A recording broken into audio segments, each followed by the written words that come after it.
Howdy and welcome to Buffoons episode 4. It's March 29th. I'm Jake. Joined with me here is Troy, Big Al, and we are the Buffoons. We're here to talk everything from sports, real life, advice, whatever it might be. We're just a couple of buffoons. Don't take us too seriously, but I do think we've got some unique angles to provide. So we're here to jump right into it. I think on today's podcast, we're going to talk a little bit of NBA. I know we've got some updated MVP rankings according to NBA.com, so we'll get into that. Might talk a little bit about the playoffs with like the last 8 to 10 games here in the regular season. A little bit about some off-season things, what we think is going to happen in the off-season between the draft, free agency, maybe some trades. We'll hop into MLB. It's opening weekend of MLB. So it's been a real exciting week. I've got some interesting thoughts on the ABS challenge system now that we've actually seen it in a real live game, along with just some hot takes or some first thoughts on what we've seen this opening weekend. And obviously, we've got a couple other big stories to get into. They're kind of drama based, right? We've got the Puka Nacua story, right? He's just been out there biting people and hating on the Jews. And then we'll get into Tiger Woods and his DUI. I mean, this guy has had I don't even know how many car accidents at this point. How many times he's been having substance abuse while behind the wheel, rollovers. But anyways, and I think we've all even talked a little bit of March Madness because we're down to after today we'll be in the Final Four for everybody. We've got a couple of teams that have already progressed there today, but we've got some games here today. But so we'll just get right into it. So I think we'll jump right into NBA. So this morning on NBA.com, Troy, I see an updated story that says that Victor Wembanyama has moved into number 1 for MVP, the Kia MVP ladder. I mean, I'm looking at it right now here. I was actually gonna maybe share it, but it's on a rotating wheel on NBA.com, so I may not catch it in time. So, but anyways, let's just get into it. What are your thoughts on this? I heard you say before we even went live that you disagree with that. So, give me your thoughts. Yeah, so Victor's an interesting guy. I'll say, like I actually think he's a very good breath of fresh air for the NBA. I think he's very confident. I think he's very outspoken on his capabilities, and I think in the era of social media and where cameras are on you at all times, I think a lot of times people, especially professional athletes, are definitely scared about what they say to reporters. They're afraid that it's going to come back and bite them in the ass. They're afraid that it's going to have a negative image of them. Victor does not give a crap about any of that. He's been that way since he was a teenager. He's been very outspoken about what he's capable of doing on the basketball court. And the reason I bring this up is I think about a week ago, he literally had a press conference after a game and said why he thinks he should be MVP. There's not any players nowadays that do that. I mean, you could say Jaylen Brown did that this year as to why he thought he was the best two-way player in the league, but, like, Victor's the first guy that I've seen that's like, "This is why I should be MVP," and he named all of these facts. And I think since then, there's been a lot of people that have been swaying his way.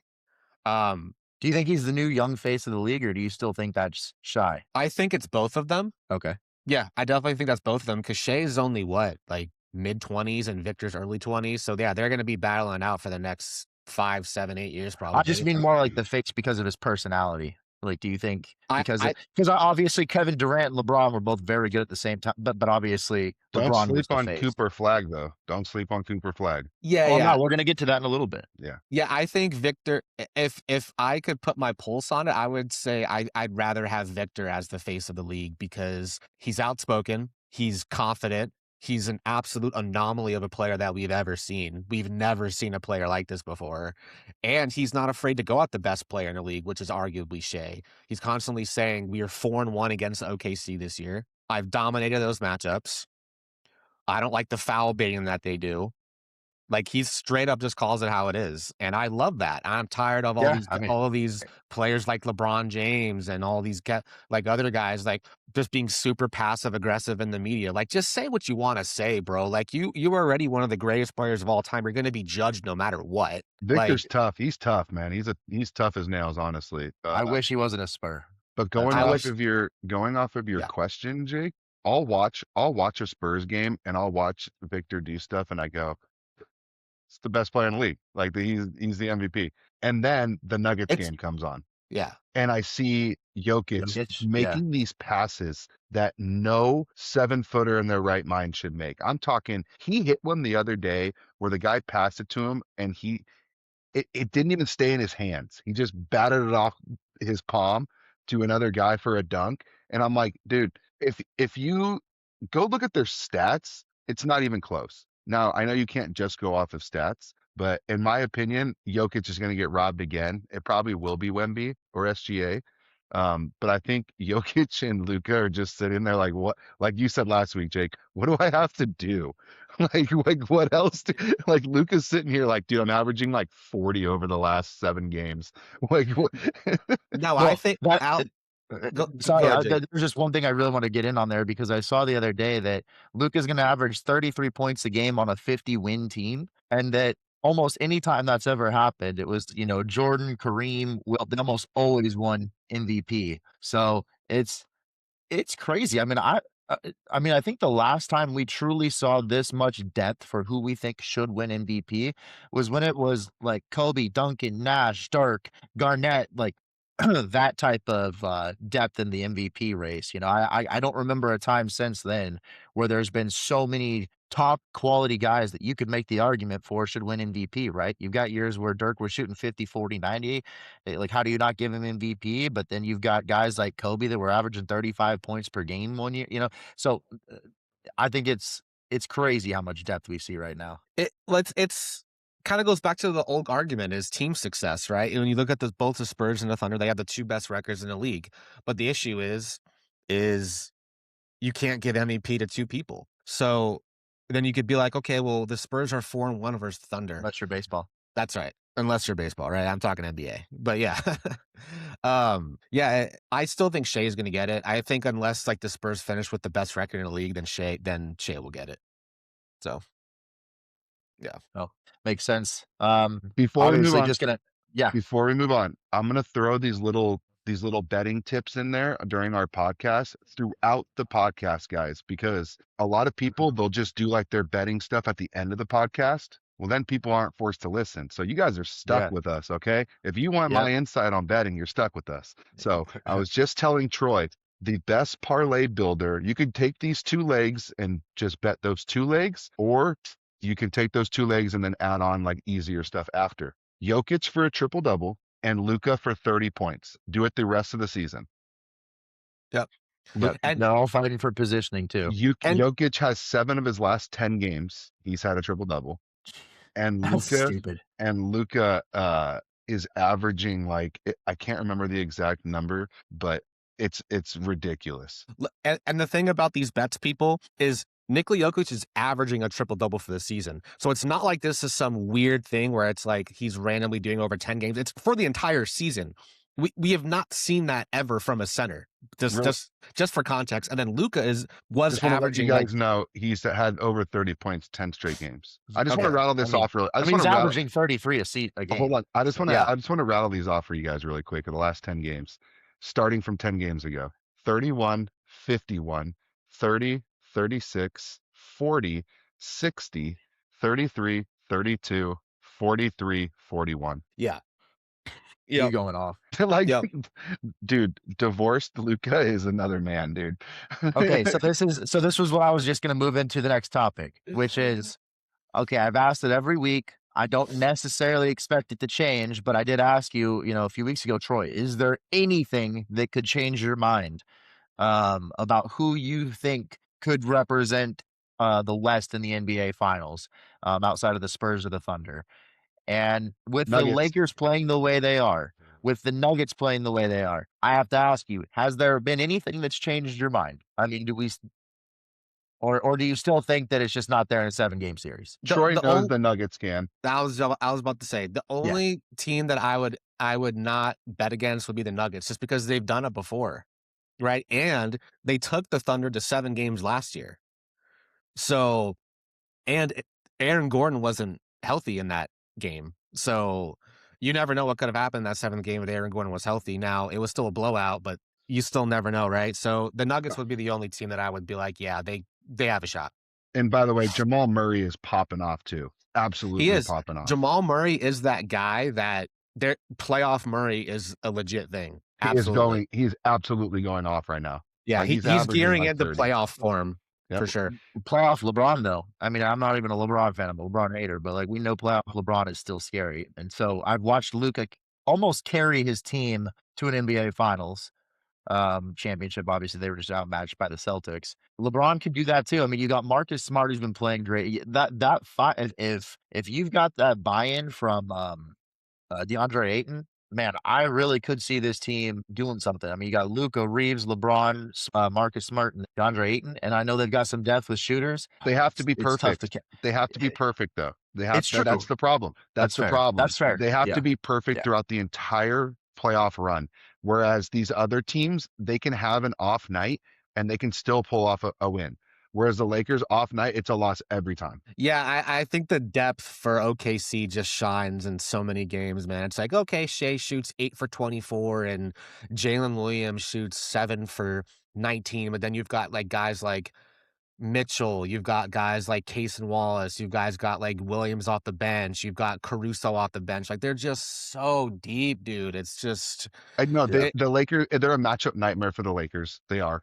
And I want to say something really quick that's not part of our topics, but it goes with this is I saw a video that showed Wembayama and Chet Holmgren going at it in their like when they were like 16, 17 years old.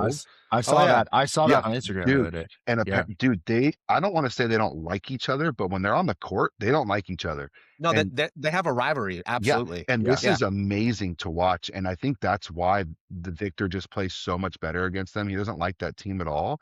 And he's just like a matchup nightmare against them. They can't do anything in the paint. Yeah, well, to my understanding, those two have been going back and battling in big tournaments as kids That's growing awesome up. though. So That's awesome though. That is cool. it is cool. No, and so every time they play each other, Victor always kind of throws shade at OKC. He's like, I feel like we play the right way. And it's like, okay, Victor, what do you mean by that? Do you mean OKC's foul baiting all the time? Or because he does throw shade at OKC. But it is because it is a little rivalry between him and Chet, though. I love it. I absolutely love it. We need more of this in the game Well, because it's important. And you're seeing teams just this is where I think the NBA has gone wrong. And I'm sorry, I think I made this one of my topics actually, but is I was watching a game and the refs were like, man, these refs are sure letting these teams battle in there. And the other announcer was like, well, yeah, it's playoffs are coming and the refs are adjusting for the playoffs. And in my mind, I thought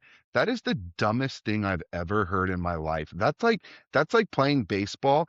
And then the last like 20 games, everyone starts trying it because the umps are like, yeah, we're actually making the strike zone a lot smaller and we're not doing any challenges or any, it's like you're changing the way the game's officiated. You see that a little bit in the NFL too. No, I It's the completely agree. dumbest They thing started I've letting them ever play. seen. I was like, let them play the whole fucking season. It makes no starting to get sense pissed to off me. there, but I completely agree. That is exactly what makes it feel rigged is the subjectiveness that comes in between calls where you can point to other games where you're like, why have I seen this happen differently in this game? Oh, because Yeah. you feel like officiating it different because it's a different point in the season. That is so dumb. It's done, and I'll tell you right now, I can't wait to watch basketball today. I can't wait to watch it when it's played like this. But the whole season, I'm like, I don't really care, like I'm like, yeah, I'll watch some of it. I'll watch my teams or the interesting teams. But like if there's teams battling for that like 8th seed, I can't wait to watch those games. They're going to be Right. amazing basketball games. I agree with you right now. And it's while the NBA has a viewership issue, it's like, why wouldn't you just start officiating games like the NBA playoffs? If that's clearly where viewership goes up, I know it's because then they're like, well, if they played like that for 82 games and their bodies will just shut up. You're a professional athlete making 50. Most of them are the highest paid athletes out of any sport. I mean, Devin Booker, who's not even a top, I like Devin Booker a lot, right? I like the Suns, so I'm not hating on him, but he is not a top 10 player in the NBA. He's about to make $60 million next year.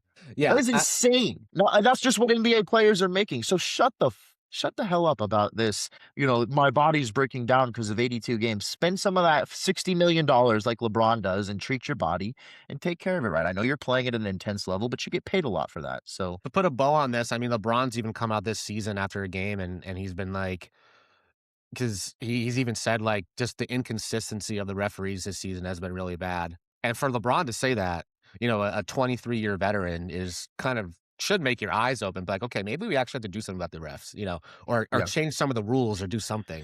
Well, speaking of that, I mean, not to switch topics, but just a scary thing. They're talking about having some of those replacement refs back in the NFL for next season to start the game if there's a lockout between the refs and and we remember what it was. I mean, there were a bunch of jokes about that between Key and Peele, South Park. Everybody was making fun of it because of how bad the officiating was in the NFL at that time. I just don't understand how a bunch of billionaires can't figure it out. It's not Right, that hard. Go look at how much the officials are making. Okay. Yep. Now triple their salaries. Okay. Just fucking triple it. If that'll take any nonsense of, well, maybe they're giving their cousin some bets, or maybe they're giving their friends some little things they're going to do on the weekend. No, now they're not going to gamble anything because they're making a huge amount of money to officiate these games. Two, it brings more competitive drive to that employed field. So now people are like, damn, wait, you're telling me I can make $1.5 million or something like that for being a referee? I'm gonna go start reffing, and it brings more competition. And then the shitty ones get taken out. I don't even want to say this right now, but there's an umpire. I ain't even gonna say his name because it's just gonna scare people. He's had 72 challenges against him since spring training started till today. Hold on, who is it? Please tell me who it is. He said, hold on. Can I ask you if I said the name, would it ring a bell? Would you be able to be like, it's him? Okay, give me just 1 second. Give me just 1 second. Troy, he's had 72 pitchers, catchers, or hitters challenge his calls, and all 72 were wrong. It's not the one from the Reds game yesterday, is it? It's not his fault. It's not. Oh man, here it is. It is which I'm looking at it right now. It's it starts with a C. His name starts with a C. Oh my gosh, why can't I'm just gonna type in umpire from Reds and Red Sox because I was watching it and CB Buckner. Is it CB Buckner? It is Buckner. It's CB Buckner. Oh, we're going to talk about this in a few minutes. Hold on. We still have a few more things to talk about with the NBA.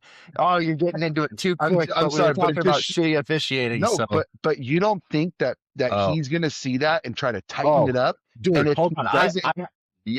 And if he doesn't, he's going to get replaced, bro. So that's what they need to start doing. Hold them accountable. I know.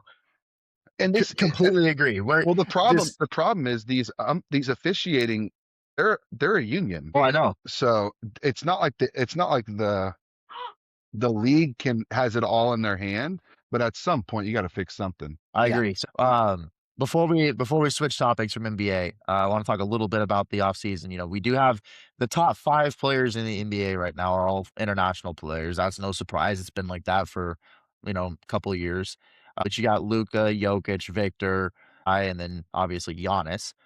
Giannis is probably going to get moved this summer, right? He's going somewhere else. We've also got this NBA draft coming up where there's some incredible players coming out of it. So first question I've got, Troy, where do you think Giannis goes to? Like, is he staying here? And there's no way he stays, right? Or do you think there's any scenario he stays? No, I don't think there's. I mean, the situation is so drawn out at this point. I'm so sick of it. I'm just like, dude, Giannis is in such a weird spot because he wants to be Kobe Bryant and be loyal to one team, but he wants to be traded without actually asking for a trade. And it's just like, bro, what are we in 5th grade? Like, we can't ask the teacher for a pencil when we lost one. Like, what are we doing here, Giannis? You've already brought a championship to Milwaukee after 50 years. You're already the best player in Milwaukee history and Bucks history. You've passed Kareem at this point because Kareem accomplished a lot of his accomplishments during his Laker tenure for 14 years there. So like Giannis is the best player in Bucks history. He has nothing else to give that franchise or that city. Why are you just? I'm just going to say it. Stop being a pansy and ask for a trade. Like, I'm sick of talking and seeing things about it. So I'm going to share my screen for a second. This might help. Even Kobe requested a trade, right? In 2007, he requested a trade. Yes. And then it didn't happen because they got Pau Gasol, but he still requested a trade. But force your franchise's hand, right? But you can't just.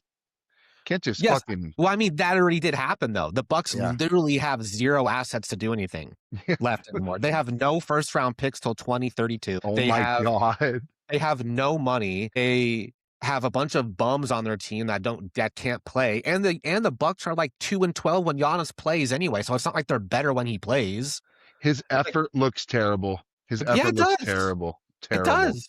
Getting It does. Giannis getting 6 rebounds should be a crime, bro.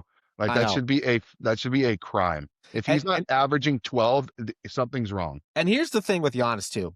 This guy's had like 5 calf strains in the last year. If I'm a team and I'm trading for a 31-year-old with calf strain issues, we've seen in the NBA what calf strain issues lead to. Achilles tears, yep. Absolutely. I'm making damn sure that guy is okay to be traded. But anyway, I'm looking at the East. I don't want to look at any West teams really because I think Giannis should stay in the East. Like the Knicks are obviously a possibility. He's been rumored to want to play in New York. I don't know what the Knicks give up. They really don't have anything because they traded all their first round picks for Mikal Bridges. I've always thought the Raptors were very interesting. He's been linked there. They do have the necessary pieces to move him. They have all their picks. But I think the Heat are the most interesting, They have a bunch of young players. They have all their draft picks. You have Heat culture. You're playing under Eric Spoelstra with Pat Riley as your president. I don't think there's a better spot than the Heat for Giannis personally. It's a great prediction, Troy. You don't think the Lakers are an option in the West? I think they are an option. I just don't think Luka and Giannis are a good fit together. So you don't think their pick and roll would be nasty? Sure, but I mean, I guess the question then is, what are they giving up for Giannis then? It'll have to be Austin Reeves and a package deal with probably like maybe even Ayton or Jackson Hayes, and maybe a pick. Well, the issue I have with that is if that doesn't work, then you don't have any assets to do anything to make your team better, and Lucas is there. Well, I think they're going to try to save their picks so they can draft LeBron's other son. I'm not saying they'll make the right decision, but I'm just saying it's definitely a possibility. They have the assets to trade for Giannis, is what I'm saying. Right? Yeah. Yeah, but why would you do that when you could draft LeBron's other son? No, they are. They're gonna get Brycey in the second round, and now you've got both Jameses, and you're set. Like, I mean, you just need all 3 Jameses, Luka. And you could probably just start Reeves. You don't really need a big man when you have 3 James sperms on the fucking court, you know? Yeah. I mean, they're 2 years away from just popping and being a dynasty I mean, they might pass up what the Bulls did. They really might. LeBron might end up with like 12 rings. Playing until he's 50. Yeah, I hope this Bryce will carry him, dude. Yeah. Yeah. Keep injecting HGH so he doesn't, break down. With his 0.0 points per game in the college. Right. Those are some great takes though, Troy. I completely agree with you. So, we'll shift really quick into March Madness and then we'll wrap it up with what we think this rookie class from this college class is going to do here in the NBA compared to Cooper Flag and Kahn from this year. In fact, I'd actually love to hear your thoughts. Do you think it's a lock for rookie of the year for Cooper Flag? Because Kahn's been playing great, but we'll get into that in just a second. March Madness, we're down to we got a couple of teams that have already made the Final Four, right? We've got Duke and UConn playing later today. We've got Michigan and Tennessee later today to see who makes the Final Four. But Arizona beat Purdue yesterday. Disgusts me as someone who went to ASU, but I do unfortunately think U of A is the best team in the tournament. I just couldn't pencil them in to win, so I put Duke in my bracket to win, to beat them in the finals. But I do think they're the best team. They were actually down by 7 at halftime to Purdue, and they ended up winning by like 15. They're just and people were worried that Purdue was the team that was going to challenge them because Purdue can shoot a lot of threes. U of A actually doesn't shoot a lot of threes. They are really they pound the basket. I mean, they're an aggressive team down low. They're gonna face Illinois for a chance to go to the finals, but we got Duke and Duke and UConn playing later today, and I got that backwards on my bracket. That's not the case. But we got Duke and UConn playing later today, Michigan and Tennessee playing later today. But really, what I want to know as we wrap up the NBA, Troy, is how does AJ DeBansa, how does Boozer, how does this rookie class look compared to the rookie class that we're seeing right now? It's arguably incredible. And then finally, like, is Cooper Flag going to win Rookie of the Year? I'd imagine he is, but Kahn's been playing great. So I'm curious what you think on that. I don't have a ton on on college, so I'll just do my Cooper Flag one really quick. I Yeah. think the I think the rookie of the year should be and it'll be in this order, honestly. Um, Nipple, I would say deserves it. Cooper Flag, VJ Edgecombe, Derek Queen, Maxime Ronald, and Dylan Harper. I mean, your top three are easily the three best rookies this year. Yeah. Oh yeah. Right. But who do you Like, think deserves rookie of the year? I think mean, Con does. I do. I really you do. do? I Okay. do. I do think it's Flag, but it's he's tough been because incredible. they've both been incredible. It's tough Yeah. because rookie of the year isn't justified by who the best team is. It's just justified by who the best rookie was. So that's tough. Like, I think I could go to either one. I think if gun to my head, I'd take Cooper Flag. But I would not be surprised if Con won it because the Hornets are probably going to make the play-in. So and Con's a big part of that. So I know. Yeah. It's go ahead, Alex. I see you. Something was about to roll off your tongue there. Yeah. I don't want to make it seem like my MVP pick is or a rookie of the year pick is who I would choose to have on my team because I would take Flag over him. Just being honest, like, and I would probably if it was my vote, I would probably even vote for Flag. I'm just saying I think Con deserves to win it personally. Like if I put all my feelings aside of Flag, because I love watching Cooper Flag play, but I also love watching Con Knipple play. But Con Knipple, in my opinion, doesn't do as much for his team than Flag does. Yeah, I mean, I've said I feel like Con is kind of a hybrid between Steph Curry and Clay, where before Clay got to be like one of the better two-way players in the league. Now, if Con can get to that point, we got a problem on our hands out down in Charlotte because Flag already. And I'm going to get to the question, Jay, kind of about rookies compared to Cooper Flag here. Yeah. I'm going to gear into that. Is Cooper Flag already is really good defensively, which we don't see with rookies a lot in the NBA. We normally see them kind of take a leap in that second or especially third year defensively. But Cooper Flag already is there and he's putting up 20, 30 points a game. So it's like, dude, when's the last time we've seen a rookie that impacts the game on both sides of the floor? I really can't think of one really at the top of my head. Kevin Garnett, maybe? Yeah, but Kevin Garnett wasn't super impactful in his first year. It took him like that's, few that's years. true. And that was back when like rookies. I mean, that's true. And that's back when they didn't give rookies as much playing time. It was a lot, right? You know, I mean, I would say like rookie culture was different. Maybe Tim Duncan, like, but I'm not saying Flag already is making an impact defensively that Tim Duncan is, but you're seeing flashes of Cooper on defense. You're seeing Cooper more polished defensively than offensively, what I'm saying, which is usually the exact opposite of what you see for rookies. It's usually they're polished offensively, not defensively, because the game takes so long to catch up to. At least for college, that's a high scorer, right? Unless you're coming out as a defensive specialist out of the draft, right? But yeah.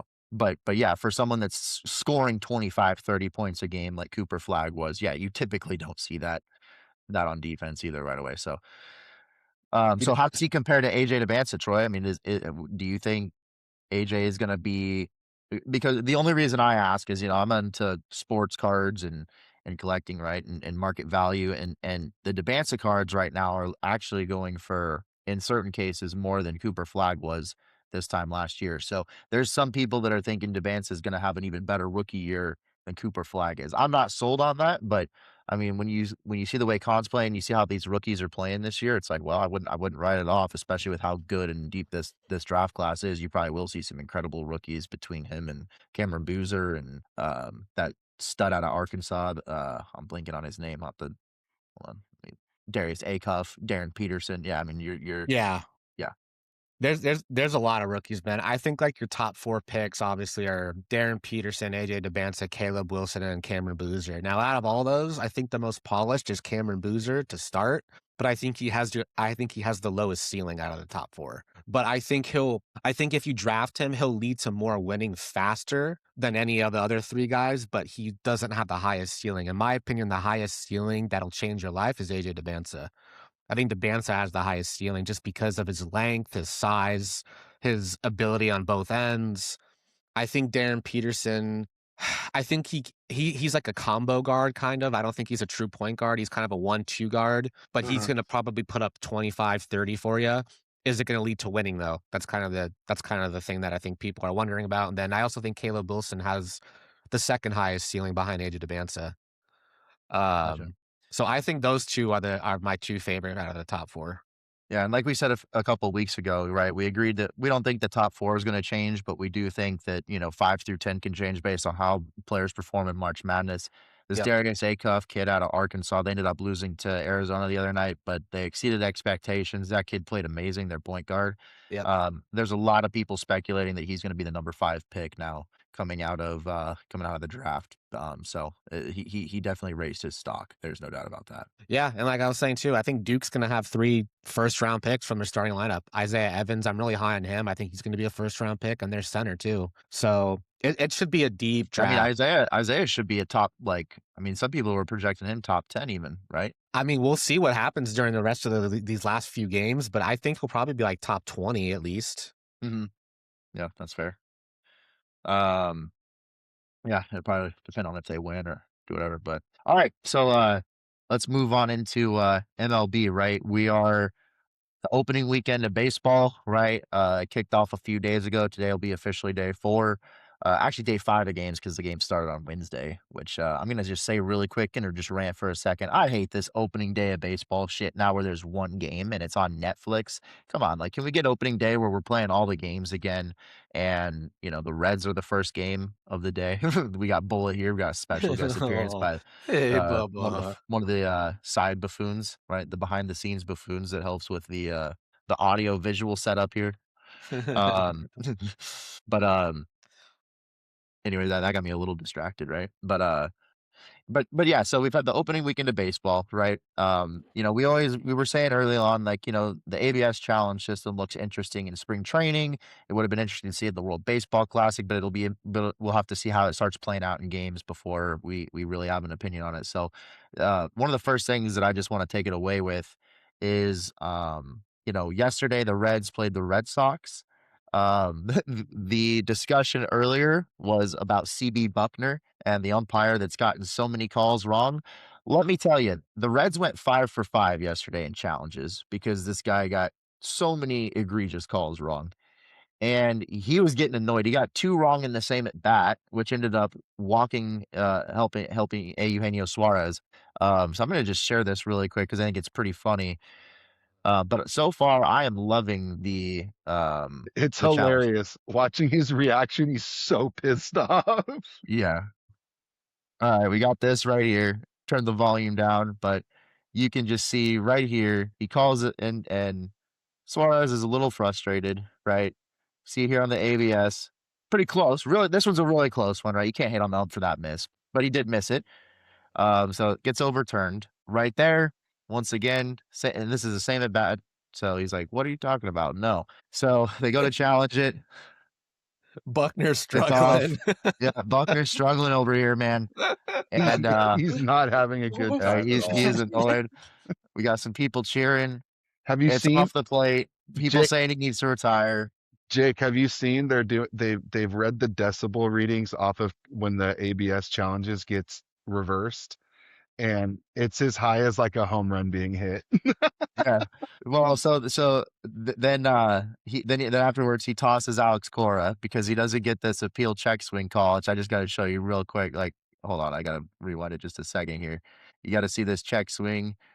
Cora probably would give it. Yeah. He loses the appeal. Alex Cora is pissed. Throws his ass out of the game. And then the best part is Roman Anthony wasted both of their challenges in the first inning. Bro, I want to make a comment about that too. Did you see his throw to end hold the on, game? I've got it. That's the next thing I've got keyed up. So I wish you would just give me one second here. You're about to think that I didn't key this up. Come on. So we're gonna go. Got the Roman Anthony throw. Trust me, I've had this. And before Jake says anything, we're not throwing shade on Roman. This kid's special. No, he's gonna be a stud. Yeah, he's special. Listen, but that doesn't mean that his arm's strong, because that was a terrible throw. I just got to show this one. I'm gonna go full screen on this, and listen, does it get there in either way? Probably not. But man, the fact that it's bouncing there before the mound, it, bro. I know. Just one more time. Look at this. He grabs it. Doesn't even come up with much momentum, honestly, in my opinion, there, Alex. But the fact that it's hopping before he comes to the mound, I don't know if he just got a bad grab on it, panicked because he knew they were gonna. Can you really quick like search for Aaron Hicks throw just to I give know which one Troy you're an talking idea? about. Yeah, I know what you're talking about. There's two, but I want to see the one that he throws as when he's on the Twins. That one. Yeah, I know what you're I talking went to about high here. school with this kid, Troy. Yeah, I know. You told me. Yeah. Yeah, this is what a throw looks like. And he really doesn't even start with much momentum on that either. Like, it's really just a foot forward, all he's got arm great strength. mechanics though, and when he scoops it up here though, he does have some great mechanics here. You gotta. But I know, but normally when you like, see like right- a long throw, like you see a lot of gather and then the chuck, right? Yeah. Like, It he wasn't. didn't It even was just gather. a one hop. It was Yeah, just a yeah, one yeah. hop. Yeah. Yeah, Jake, he's go just to had- Jake, go reverse and go show the one where he's on the Yankees really quick, because that one's close to what Roman Anthony. He's playing left field in it. It's very this right there. here. Yep, it's the hardest throw from the outfield in recorded history. Oh yeah, this is to play. Is this to home? Yeah. Yep. Good Lord. The picture is like the cutoff guy is like, oh, it's not for me. He once is halfway through, like he drops his glove. I was just trying to show you like an idea of like how like he's probably further out than Roman was. But yeah, it's right there. Yeah, and he one hops it on a beam, dude. Yeah. So I just like if you look at the difference, dude, that was a really bad throw. And I actually really like Roman Anthony, to be honest with you. And I hate the Red Sox. But the kid's a really good baseball player. So not throwing shade at him, but he has a noodle arm. Okay. All right. Oh, he's got a noodle arm. All But right. before to go off of what just the original. real quick, I just gotta say I'm loving the ABS challenge system, because going 5 for 5 yesterday, the fact that you can retain your challenges if you win them gives you such a huge advantage if you're making sure that you're using those appropriately. So truthfully, I think that's what won the Reds the game yesterday, because it went to 11 innings. So far I'm a big fan of the ABS challenge system. You can argue the Yankees won because of it too yesterday. I mean, the Giants really have just been bad, but Judge called one that got reversed, and then he ended up hitting a home run in the same at bat. And then a couple other people had some really good calls. It's been honestly, the ABS system has made me so excited to come on here and just talk baseball more, because it's making the game so much better, and it's absolutely amazing. Like, baseball has come off to such a good start, except for how they did that opening day. That was Jake. My team played the first game of the season. It should be my team. And it was awful. Like, And it should the year be. before they did that stupid crap in Japan where it was the Dodgers and I forget who else they were playing. No, but they opening day needs to be every team. Yes, and the first game should be the Reds. They're the oldest team in baseball. It's tradition. I mean, even if it's not every team, at least be like half the teams or something. Like, make more games. You can't just have one game. I mean, I'm sure the viewership was really high the first game, but still. Yeah, because there's only one game to watch. But yeah, well, I know you've been big, Alex, on this Cam Schittler guy. So I just I've got one of his videos teed up here. Dude, honestly, when he pitches, I watch him pitch and I'm like, I don't understand how they're not hitting it. And then you have to take the eye test away, because like sometimes the eye test is not the way to look. If you look at the kid's spin rate on some of his pitches and how hard he's throwing, he is special, dude. Here's why. It's because he's got 3 versions of his fastball, right? And they all look. This video is great at breaking it down. No, so his tunneling right. His tunneling is so good. So yeah, 89% of his pitches were fastballs, right? Alex, he throws. Describe what tunneling is for the viewers that don't know what that is. So tunneling, basically, I'm sure it'll show it here, but tunneling, it's about to show it. Yeah, tunneling is where they take an overlay of like more than one pitch, and they show how the ball moves in contrast to like the other pitch. So if you have like a 4-seam fastball, a 2-seam fastball, and a cutter, see that he's gonna explain it right here. When it comes out of his hand, the ball looks like it's the same pitch as before, but when it ends up actually halfway to the plate, it starts to break a certain way. And so you'll see it here. I'm sure this is Pitching Ninja, right? Yeah, I don't know. I don't know why it's not showing. I thought for sure this was a good one here that showed more on the. I like when it shows them breaking off, right? When like it shows, pitches. I'm sure you can overlaid. I'm sure you I just assumed because it was on. Pitching Ninja that it would do this. So, but basically, Troy, like one pitch is going to go straight. One pitch is So you see how that happened? Yeah, this is him overlaid 3 times. So right there, the ball looks like they're all in the same spot, but they're Yeah. all going to end up in completely different places. Yeah. Yeah. And shout out to Pitching Ninja. I mean, this guy does incredible work. I mean, Yeah. I would encourage every baseball fan to go subscribe to this guy on either Instagram or YouTube or Oh, you're TikTok, missing wherever out you. if you haven't, Yeah, because because he's amazing. his breakdowns on these and the way he can show that it's just fantastic. But It yeah, I mean, show Even if you're not a baseball fan, this will show you how hard it really is. It gives it, you a better idea of what's actually going on up there. Because sometimes you watch it and you're like, how can they not hit it? But when you put into perspective, that ball's going 100 miles an hour and you see it coming and you're like, oh, I just saw this pitch. It's going to go right down the middle. And you swing and people don't realize that ball's moving 18 inches, 20 inches sometimes. yeah. Well, and that's exactly. I mean, I was going to get into it here too because I know you want to talk on Paul Skeens as well, Alex. So No one has anything to worry about with Paul Skeens other than the fact that the Pittsburgh Pirates are the biggest dumpster fire of an organization to ever be in the MLB. They're like the fucking Cleveland Browns of the NFL.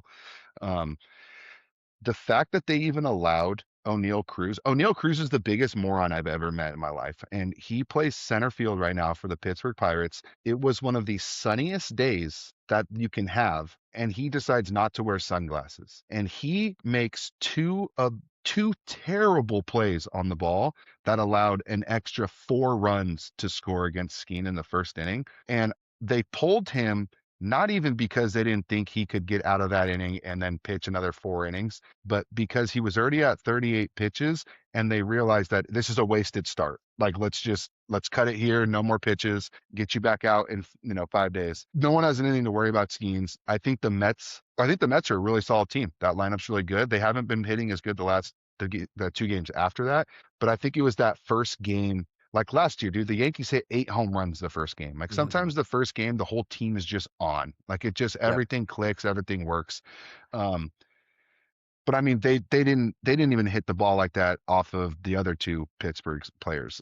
yeah. So Well, and remind me, were they playing in Pittsburgh? I mean, I should know this. I can't. no, Okay, it because was I was going to say in that's New also a York. very, very, they've been playing in spring training for, 30 some odd games before that in different fields in either Arizona or Florida. So you go back to some of those bigger stadiums like San Francisco, Pittsburgh, where you've got those really wide outfields, right? Sometimes that can be a difficult transition the first couple of games back.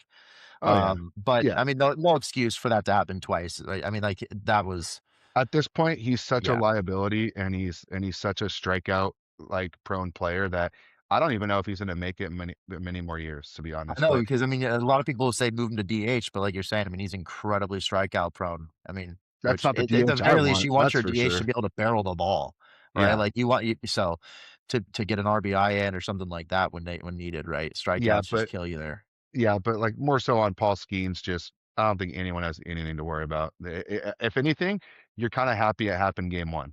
You know, get those jitters out of the way, get all the negative shit out of the way, and move on. But The only reason you could argue slightly he will different, not be Alex. on that team very long. No, I know, and the only reason I slightly disagree that it's not a big deal is this was one of the few games that I saw where the Pirates jumped up early and got him some run support.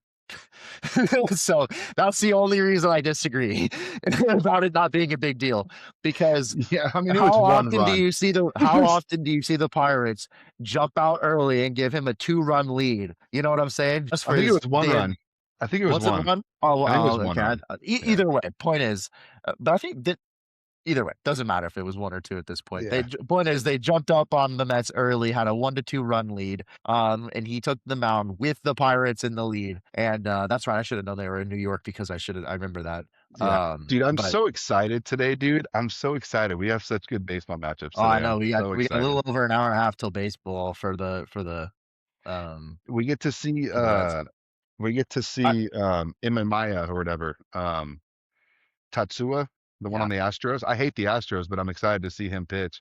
And then we get to see Nolan McLean, the Mets pitcher. He was the one that pitched in the final game against Venezuela. Yep. And Well, he's and really good. it's important to note too because we said we're going to sprinkle in the betting stuff throughout the cast. For baseball, right? This is our bread and butter, right? I mean, we do NBA picks. Especially Big Al. He hits some nice parlays in the NBA, NFL, et cetera. He puts some nice parlays together in MLB. But our bread and butter where we started here was before we started getting fancy with the toppings was MLB bets, right? And we're 12-0 to start the year. This is really where we started, like, what, 5, 6 years ago, Alex, with just Bovada. predicting. Yep, Bovada, my My bookie, right? bookie. Yeah. Before you had BetMGM, before you had Draft, before you had all International. those. Yep, International. international betting. Well, that's what I was Uh, trying to give. I was trying to give him a sneak peek because I already gave him 2 pitchers to choose today. But well, yeah. But we're there's 12 another and 0 on one. our system bets, right? We've got a little system what we call system betting, and we're 12 and 0 so far through the first weekend of baseball. So I'd encourage anyone that watches this, if you want to get in on our picks, we'll find a place to link that here afterwards. But Well, I already told everyone Nolan McLean and Tatsua Imaya. I'm probably butchering that one. And then there's one more that I'm a big fan of, and I hate it because now I have 2 Red Sox players that I really like. And that's Connolly Early, the lefty on the Red Sox. That kid is nasty. And I first saw him. Shout out to Momentum and Trevor Bauer. They're out here in Arizona, Jake. yeah, I don't know if you watched the Momentum yeah, channel. yeah. He brought Connolly early on, like maybe like a year ago. And the kid's just a really cool kid, man. Like he's a really good, funny, entertaining kid, and he's nasty, man. He's nasty. 95 plus lefty, dirty movement. And so those are 3 pitchers. I just want to let everyone know I would get those in because I put this in last night. I put Connolly Early for 7 Ks, Nolan McLean for 7, and Imaya for 6. I put $100 on that. The games haven't started. They're already offering me $110. So You get sometimes in on the odds, yeah. Sometimes Yeah. when you get in the night before they've kind of done like they're adjusting, they start Yep. to get nervous because you got that bet in already. So just letting you guys know, Yeah. little bet for the day, Yeah, and listen, no one's gonna care if you pronounce the names wrong if you get the bets right. So Yeah, no one will. right. Well, last thing I'll say on MLB real quick. I mean, we've got I live in Arizona. As much as I love my Reds, I also support my Diamondbacks. Uh, Unfortunately, just got swept by the Dodgers to start the season, and I hate those Dodgers. I unfortunately think they are the favorites to win the World Series again. Well, they are the favorites. It's not what I think. They are the favorites. Um, in my opinion, there's no holes in that team. I think they addressed some of the few holes they had last year with the bullpen. But I mean, I think from their rotation to their bullpen to their defense to their lineup, they're the best team in the MLB. I think they have a chance if they want to. I'm saying if they organize it this way and they keep pitchers in, et cetera, they could go for the record this year of 117 wins. So that's another team if you're looking to just have some easy wins in betting. Dodgers. There's a couple teams you could low key take every single game, Yeah, and then double up when they lose. Yeah, and but you'll make your money. Yeah, yeah. I do think we were talking yesterday. I do think the Yankees have a team. There are a few teams that I think have a squad that could beat them, but almost like we were talking about in the NBA earlier, everything would have to go right for that to happen. You'd have to have some good fortune in order to dethrone the Dodgers in the Hey, playoffs. Yeah, I think I will say one thing as a Los Angeles Rams fan in the NFL, I'm happy to see Oklahoma City winning championships rather than Los Angeles in anything. I'll say yeah, that much. yeah, I will say, Jake, I mean, everything you said is true for sure. Like the Dodgers, they are the most like stacked team. I just see a lot of guys that on that squad that might not be driven very much after the amount of winning they've already had. So I don't know if they're going to hit that 117, but I mean they could, I don't but know if they even care going for that. I don't think that's the. I'm just no. saying. I think if But they truly wanted to and organized it this way to where they're not pulling pitchers, or I think they could go yeah, for it. I I'm not do saying that they think should, or I do think if the Yankees are healthy, because I think Cole will be back early June. If they are healthy come playoff time, I think they could, but they would still be the underdog, right? yeah, yeah. Yeah. Like, Well, but there've but I been will underdog say, upsets. We see it, I mean, right? imagine Carlos Rodon being your number 4. Yeah, but I mean, their number 4 is Tyler Glasnow, and their number Yeah, 5 is Sasaki. So, I would but say but to your they're point, pretty it is close. a good enough lineup to be able to. I would say I would agree. I would say Rodon and Glasnow they're pretty close, Yeah, Glasnow's not what he was a few years ago, but I don't know Yeah. that Rodon ever peaked at the same level that Glasnow peaked peaked at. So probably not at that top. Not the Rays, not on the Rays last now. That was a different, but that was so a different that's player. what I mean. But still, your point. It is still a competitive team that could beat them. They've got the lineup. They got the hitters. So it's kind of like the Lakers, bro. It's kind of like that's literally like the Lakers versus OKC. It's like could the Yankees win? Yeah, but they'd have to play pretty much perfect. Yeah, can't have any drop fly balls. Yep. Let's see. Were there any more topics on MLB that we were going to go into here? I think that was pretty much it. We want to talk ABS. So far, we're loving that.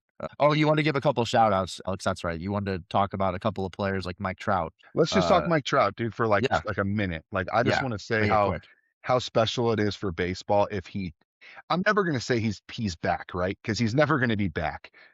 But if we can get 85% Mike Trout, we're in for a special treat, man, because he looks amazing at the plate right now. Yeah.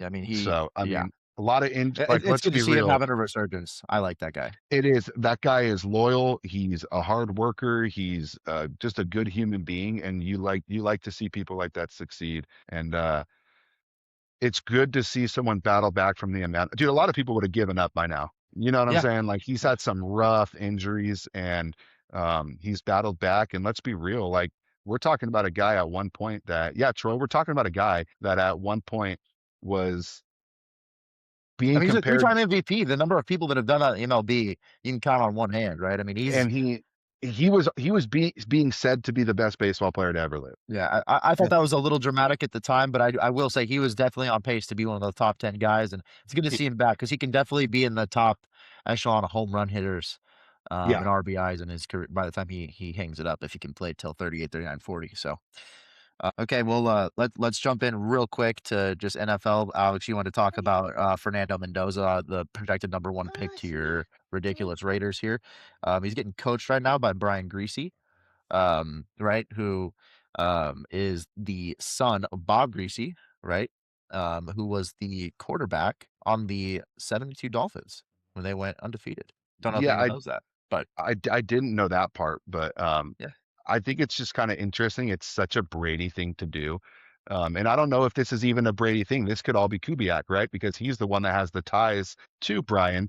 And but I could totally see him going to Brady and being like, hey, is this like, what do you think about this? Are we allowed to let him start working? This dude's already going to have weeks and weeks of studying the system and the language and all the little nits and grits of a playbook before he ever gets to be with the team. So I don't know if that's ever. I'm sure it's like things have gone on in the back that no one's seen or talked about, but this is like wide out there in the open, you know. So it's kind of interesting that there's like a little bit. This is totally bending the rules, right? I don't know. It's not necessarily free agency. I mean, I think they're allowed to. I don't know. I don't know the rules on that. It would definitely be before, but I don't know if it's tampering because they're not under contract with anybody. It's not. Else. This is not against the rules at all. It's definitely like one of those gray areas where it's kind of like, but I don't think it's. I don't see a problem. Hey, and hold the phone. Hold the phone on the Raiders drafting Fernando Mendoza because according to ESPN analyst Dan Orlovsky, he thinks Ty Simpson is the best quarterback in the draft. I can tell you why. I can tell you why he said that. I can tell you why he said that. They do this every year. Tell me. Ty's agent works for the same company that employs him. So they have the same, that he's being paid by the same person that is representing to raise his draft stock, because the higher he gets drafted, the better that contract's going to be, and the better the contract is, the better the cut the agent's the world makes sense again. Of course, right? A little bit. It's one of those things though. It's one of those things you look at someone though and you go, like, the buffoons are smarter than these guys, right? Like, dude, it's so hard to take Dan seriously ever since the safety out of bounds, running out of bounds safety. Dude, like, I just can't. You can't take these guys serious anymore, and it's it's incredible to me that you would make yourself out to just look like the biggest dumbass. Look, I would understand if he was getting his pockets lined, right? But he's just making his boss more money. Like, what are you doing, dude? The praise of quarterbacks they've given, that they've been like, oh, this guy's going to be the guy. And then the hate they've given other guys that have ended up popping, like Mahomes and stuff. They're just... They're always wrong. It's hard to take them serious at this point. They're just paid to make a hot take. Jake and Alex, for the record, I do think Ty Simpson is probably the second best quarterback in the draft. Of course, but should he be even a top 10 pick? No, No, no, no, no, no, no, no. absolutely Now, not. listen, could he be a steal in the draft? Yes, but I mean, there are people that are trying to get the Cardinals to take him, which I'm not sold on the Cardinals taking him. They wouldn't have signed Gardner Minshew. If that was the case, they would have just had Brissett stay on the roster and not sign Gardner. But, um, I could see anyways, Ty going late in the first, maybe probably a second round pick. I definitely could, but yeah. it just kind of depends who needs a quarterback. Like, do the Rams decide to, hey, we want to get something for the future and maybe learn a year or two under Stafford, take him in the second round? I It's wouldn't be opposed to that. not a Well, bad and pick and at all. and Troy, you've been saying that the Rams are going to go offense with that pick. Real quick reminder: we are going to be live for the NFL draft. We'll probably go live an hour or two before the draft starts, just to have a little pre-discussion. But we'll be live for the draft on both Thursday and Friday for the first, second rounds here. So would invite everybody. Make sure you're joining our watch party. Get in on the discussions. Get in on the little. Get on the get in on the little oh yes, you know? I can't wait. I cannot It'll be a wait. good time. We'll be yeah, I mean we'll be on for the first round, we'll all be in the same location, so be having a good time. Maybe sparking a bleezy or two and watching the NFL draft. But Troy, you've been saying that it makes sense for the Rams to go wide receiver. I think after this last week, it especially makes sense for the Rams to go wide receiver just so that they've got an out if they don't want to keep Puka Nacua long term. Because this guy Puka was just accused of biting some girl and breaking skin on her shoulder after making anti-Semitic remarks, which is now the second time he's made I think he did an anti-Semitic dance or something like that a few weeks back, right? So, the media is about to go after him pretty bad. So, what are your thoughts on this real quick? We'll wrap it up here in the next 3 to 5 minutes, but So, what are so the thoughts first on thing this? I have to say on the Rampire, Puka Nacua, is What a dad joke. what a total dad joke. But I got you guys laughing, so it worked. But Gotta giggle. dude, I don't know if you guys saw, but 2 days ago it came out that the woman that accused him has dropped the allegations since. So that tells you right away that it was a shakedown. She Exactly. still has a restraining order though, or something. Yeah, I don't know. Yeah, I she just just know that dropped, I think, the criminal charge or some type of charge. Yeah, no, anyways. I think it's what we were all talking about. Like, what's going to happen is I don't think this changes a damn thing for Puka Nacua. I still think he gets the bag, and I still think the league makes a bigger deal out of his anti-Semitic marks than the possible biting allegation, because what have we seen before in the NFL? They're The totally NFL fine with domestic abuse. They are totally fine fine with with it. I mean, they hitting their kids, hitting their wives, car accidents, and killing people.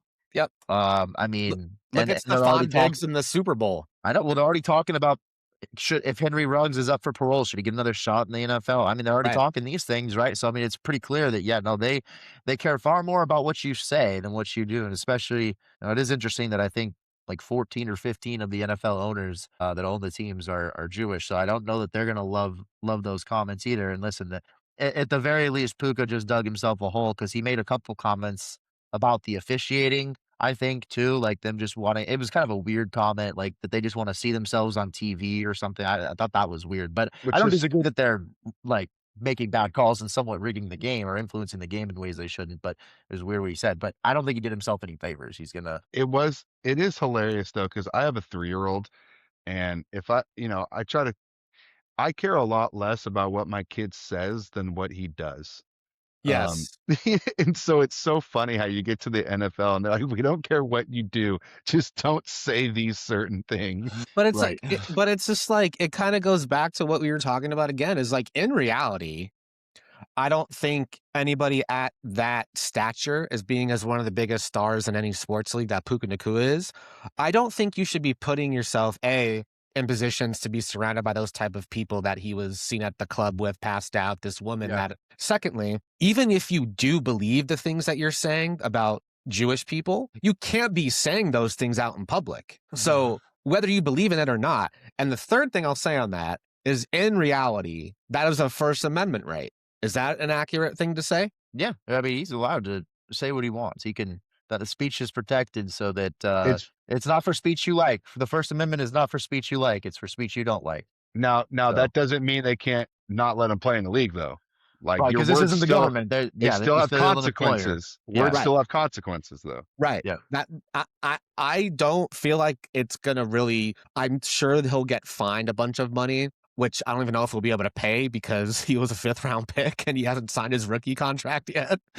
So, hey, Matt Stafford, can I borrow you maybe like 75 grand, and then when I get this 150 bag, I'll pay you back with interest? I got you. But like, I don't think it really changes a damn thing, to be honest. I think Puka still gets the bag. I still think he's one of the best receivers in the league. And if anything, the NFL will come down on him for the Jewish remark, and we'll call it a day. He's That's really what I got honestly to, think. like you said though, Troy. He's really got to stop hanging out with those influencers. Those influencers Absolutely. are bad news, Yeah, bro. Like he needs some better PR training for he sure. needs some better. He Yeah. needs better people around him because he's acting a fool. Like he's acting a Absolutely. fool. But like he's the other talented stuff as fuck. the other stuff he's been doing this year, this offseason, like hanging out with women, going to club, getting drunk. We've all been 25 years old before. I don't care about any of that. The thing I care about is everything we've talked about Puka Nacua about this whole offseason has been, what's wrong with Puka? It's not, oh, wow, we see Puka in the lab really working on his routes. We see Puka meeting with some of the upcoming 1st-round rookie wide receivers. Maybe he wants to. It's nothing football related. Even community stuff, man. It's important to be involved. When you're a star Right. too, I think it's important to spend some time in the community, especially if you're going to have your name in the spotlight like that all the time. You need to be out there Absolutely. I think those are Agreed. important things. Which, before we wrap it up, we'll just kind of jump into the other big news from the weekend, right? We had Tiger Woods slapped with another DUI, blew triple zeros. But listen, the other time that he was charged with a DUI, it wasn't for drinking. He was multiple pills like oxy, marijuana, like a number of different drugs in his system. He did refuse on scene, so they booked him. My bigger discussion here is just, I just want to say, and I don't mean to make this political, but you've always heard people talk about like the whole race thing in golf, and how the one thing that is so interesting is how many, including myself, white guys love Tiger Woods. I don't want to hear that golf is racist because there's not black people. I just saw that headline a few weeks ago that like there's not enough black people playing golf or whatever, that it's something racist or whatever about it. But also, do you know how many passes Tiger Woods has gotten from people that just like him? I mean, truthfully, this guy's in the news. He's doing stuff wrong all the time, cheated on his wife a number of times, has gotten multiple DUIs, and we love this guy. Meanwhile, you got someone like LeBron James, and we all hate him. And truthfully, he's actually never been caught doing anything scandalous or bad. There's some rumors and stuff, but truthfully, has never actually been caught. And He it just likes goes to those show. Diddy. He likes those Diddy parties though. He likes wearing a dress at him for sure. That's we can't lie about those, um, but never been caught. And what's interesting is just how much we love Tiger Woods, how much of a pass we give him, including myself. Like the first thing I was thinking, because like there weren't reports right away on his like health or his status, so I was like, oh my gosh, did he die? Like they're not reporting if he's alive or not right away. I was just trying to get the updates. Um, but so it's just crazy how many passes we give this guy for like multiple rollover crashes. It's a miracle he doesn't hurt himself more. Because he's always fucked up and your body's so relaxed. Yeah, and it's because he's but- always in pain. He's been in a lot of pain from a number of dude, surgeries. But the fact that you have this much money and you're still driving yourself around fucked up is just it's immature, it's irresponsible, and it's embarrassing, bro. and Like especially in those residential areas, man, how are you getting to Yeah. the point where you're rolling over in a residential like This- that's it makes no sense. Jake, it's a this joke. hasn't changed how we feel about athletes for the last 30, 40 years. Like, look at Michael Jordan in the 90s, addicted to gambling. People still viewed him as a global icon. Kobe Bryant involved in a rape case in the mid-2000s. People still love him as a Laker, and they still do to this day. Not even talking about Magic Johnson's AIDS, HIV case. Like, it doesn't matter what professional athletes do. People still love them, including Tiger Woods. totally. But those were somewhat. I won't say Kobe's was victimless, although she dropped all the charges and he was found not guilty. So like, I don't think Kobe did that. But that would have been the only situation where there would have been a victim, like what Tiger has done here. But we still give him a pass on these things. It's crazy.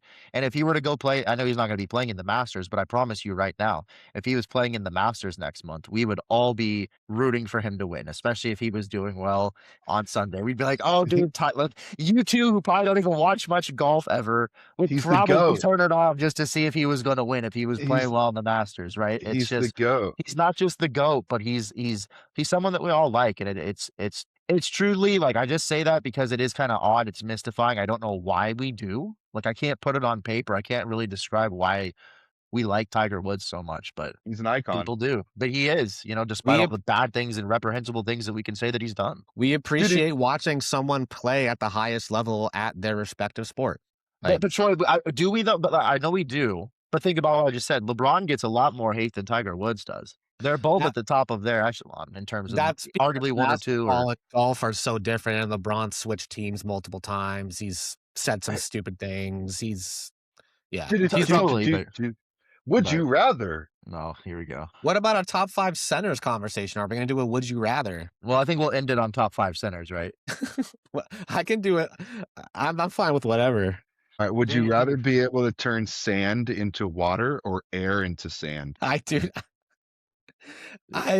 Sand into water, I guess. Does that mean all the sand gets turned into water, though? Not at one time. You get to choose how much. Well, then I would pick air, because then I could just make sand balls and just throw them at people.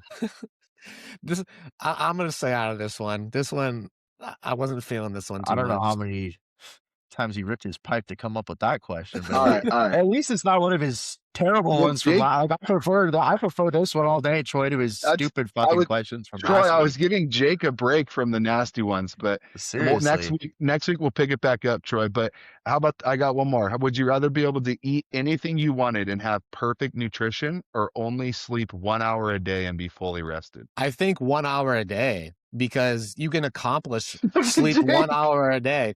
Because you can accomplish, dude, you could accomplish so much with that extra 7 hours. I know. So Jake's thinking about all the food you can eat. No, dude, but you're telling me every day I could go through and get like a Dairy Queen soft serve ice cream every single day, and my nutrition would be on par. And your stomach would feel perfect. Everything would be perfect. I mean, at the same time, those extra 7 hours, I'd probably be able to burn the calories off from like... Or would you eat more? Well, that's true too. See, I value time over anything. I value time over money. That's why I'm not taking those 7 hours to like do something like build the podcast or do something important. But I'm doing that one. But you could have a Jake's lactose intolerant, though. Dude, I think I'm gonna. I reserve my right to come back next week and say I've slept on this and I've changed my mind, but I think I'm going to go with the nutrition piece. You're telling me I'm pretty disciplined with my food. Like, that's what I'm saying. I don't eat bad very often. When I do, I eat really bad though. And like, I end up feeling like crap. But you're telling me I could have a Dairy Queen. Like, would I still feel like crap, or my nutrition would still be on par? No, you're perfect. Man, I think I got to go with that. That's tough. But yeah, I'm going to go with the sleep, even though the other one's really tough not to choose to. Boy. You'd only need 1 hour of sleep, and I'd wake up feeling, man, that's tough. But Dairy Queen soft serve and like Dryer's ice cream gallons. You're telling me I could have one of those? He just keeps going back to Dairy Queen soft serve. Oh, dude, I'm telling you, if I can have that every day, I'd have it every day. I'd drive through every day and get myself a swirl cone. Man. Yeah, Dairy Queen soft serve. Oh man, Dairy Queen soft serve. You should, that and brownies, man. There's nothing better. You're telling me I get a big thing of Chips Ahoy and just start dipping it in a bunch of milk and not, dude. Oh man, I think I gotta go with that. There's no way. I'm about to go eat like shit. See, this is a good one. Here. This was a good one. All right, so we'll close it out here. Yeah, each of us name our top 5 NBA centers of all time in order. In order? Dang. Okay, I can start. Because if you have your order, okay. It sounds like he's already ready to go with his order. I'll start. Okay, number 1, Kareem Abdul-Jabbar. Number 2, Bill Russell. Number 3, Shaquille O'Neal. This is where it got tough for me. Shaquille O'Neal, number 3. Number 4, this one's tough, man. I'm gonna go Hakeem Olajuwon. Oh. Number 5, Wilt Chamberlain. Okay, let me throw mine out real quick. I had Kareem number 1, Bill Russell number 2. This is where it got really tough for me. I did have Shaq number 3. The difference between me and your list is I've got Wilt at 4 and Hakeem at 5. It is really tough not to put Hakeem higher. He won a Defensive Player of the Year award. He won 2. 2, right? I mean, yeah. So he's a stud. I mean, there's also David Robinson and Nikola Jokic that I wanted to put, but like I have the same list as Jake, but I have Jokic at 5. I mean, that's respectful. I mean, like, I was still thinking about too, like, okay, 1950s and 60s centers, like Bill Russell and Chamberlain, like, they would still be good today. Would they be as dominant as they were. Wilt Chamberlain was like the first LeBron and Shaq before those guys. I still He was think he like would the be first. incredibly, he'd be dominant. Yeah. Yeah. And Russell's ability to play defense on him shows that I still think Russell would be a great center as well. Oh yeah. Oh yeah. Kareem has arguably the best resume in NBA history between high school, college, NBA. Like, what more does that guy need to do? He had the unguardable shot. Yeah, but he has the most MVPs of anybody. He's got 6 rings. Did it on 2 teams. Won 3 championships in college. That's what I was one gonna in say. high school. Like, he did it with 2 teams too, which for me means massive. Yeah, did it with the Bucks, and then was the scoring champ when he retired. Took LeBron beating him. It's still going to be interesting if anyone else even passes him. He'll probably be in the top 2 or 3 for a long time for our lives. So, yeah, but I do think. By the way, I do believe. I will just say this: by the time Nikola Jokic retires, he will have passed Hakeem. Yeah, I mean, it's hard to not put him in top 5 when it's all said and done. I agree. Like, where in the top 5? I don't know, but. Yeah, I think he'll at least pass him. He could even get up there past Shaq potentially. I could see Jokic. Jokic, in my opinion, has the ceiling to be as high as number 3 all time. So, but I think that'll do it for us today, guys. That's going to wrap up episode number 4 for the Buffoons podcast. Be sure to check us out anywhere you get your podcasts, whether it's YouTube, Spotify, Apple Podcasts, you name it. Check us out. Follow us on Twitter, Instagram, TikTok. And like I said, we'll be live for the NFL draft, but thanks for tuning in today, and we'll see you all next week. Peace out. It didn't really get in.